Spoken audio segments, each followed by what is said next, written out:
Hey gamers, welcome back to Veteran Game, the only place where we turn wipeouts into highlight reels and dig deep into the games that dare to do something different. If you're new here, smash that subscribe button and ring the bell for more unfiltered game reviews, hot takes, and hidden gems you won't want to miss. Today we're scaling rooftops, vaulting obstacles, and yes, absolutely eating concrete as we check out Rooftops and Alleys, the latest Parkour sandbox to leap onto the scene. You want to know if this one nails the landing or ends up a pile of ragdoll physics? Well, tie those shoelaces because we're diving in headfirst, sometimes literally. So what exactly is Rooftops and Alleys? In a nutshell, it's a pure Parkour simulation, combining tricky, precise controls with open-ended urban levels where the goal is simple: move with style, master tricks and rack up points. You'll spend most of your time stringing together acrobatic combos across rooftops, poles and urban obstacles, or just failing spectacularly in ways that will have you and your friends in stitches. Let's get the elephant, or should I say pigeon in the room out of the way first. This isn't an open-world collectathon like Assassin's Creed, and it's not an objective-driven challenge fest like Tony Hawk's Pro Skater. Rooftops and Alleys is a sandbox through and through. The main draw here is movement for movement's sake, and the only real goal is to master the game's detailed trick system, or if you're like me, to see how hard you can bounce off a lamppost.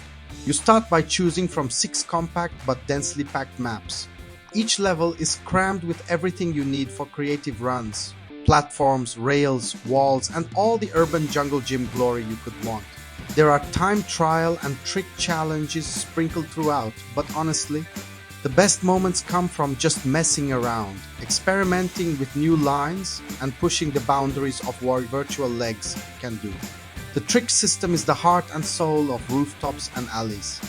You'll need to use both shoulder buttons for actions like sprinting, climbing, and vaulting, and every maneuver has its own unique timing window. Land your moves just right, and you'll build up multipliers and pull off jaw-dropping combos. Miss by a millisecond and well, get ready to see your avatar's face up close and personal with the pavement.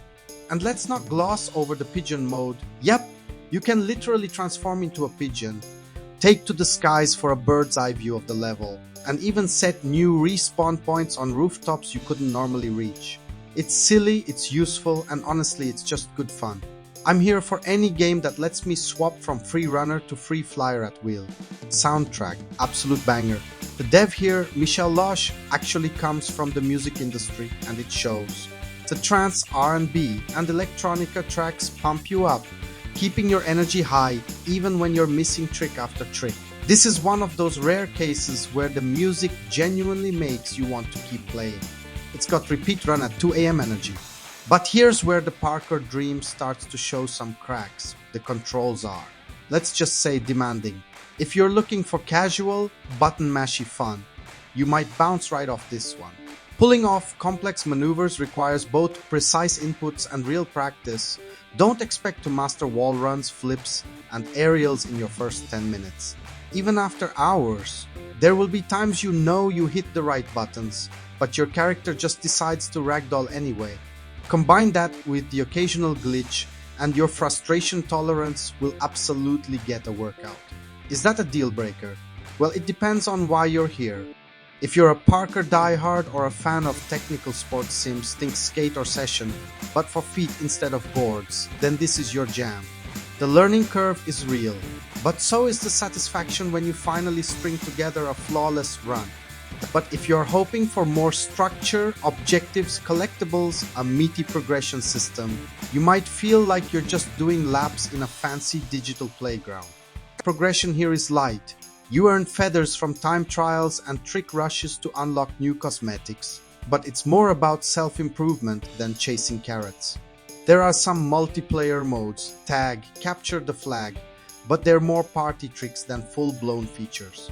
And yes, multiplayer is where Rooftops and Alleys really cuts loose. Climbing churches, ringing bells with your forehead, chasing friends across rooftops in a ridiculous, laughter-filled game of tag. This is pure, laugh at your own fails fun. The online community is active enough that you'll always find someone to race or clown around with. And the shared experience of face planting at the worst possible time brings out the best kind of camaraderie. Visually, it's not going to blow you away, but it nails the vibe. Colorful, crisp, and just stylized enough to make every wipeout funny instead of painful. The environments are dense, vertical, and full of little secrets to discover if you can figure out how to get there. Replayability. Well, that depends on how much you love the core movement. There's no campaign, no grand story, and once you've mastered the maps, the only thing left is to chase high scores or try out multiplayer with friends. For some, that's a recipe for endless fun. For others, it might feel a little shallow. So, what's the final verdict? Rooftops and Alleys is a love letter to parkour and a slapstick comedy of errors rolled into one.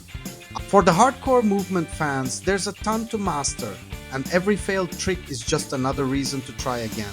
For casual players or those looking for more direction, it might not stick the landing.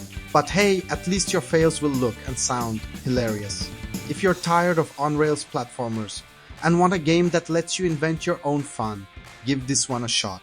Just be ready for a steep learning curve and a few bumps and bruises along the way.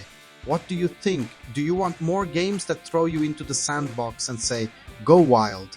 Or do you need goals and structure to keep you hooked? Drop your thoughts in the comments and let's swap Parkour war stories. Don't forget to like the video, subscribe for more veteran game content, and hey, go easy on those virtual knees out there. See you next time.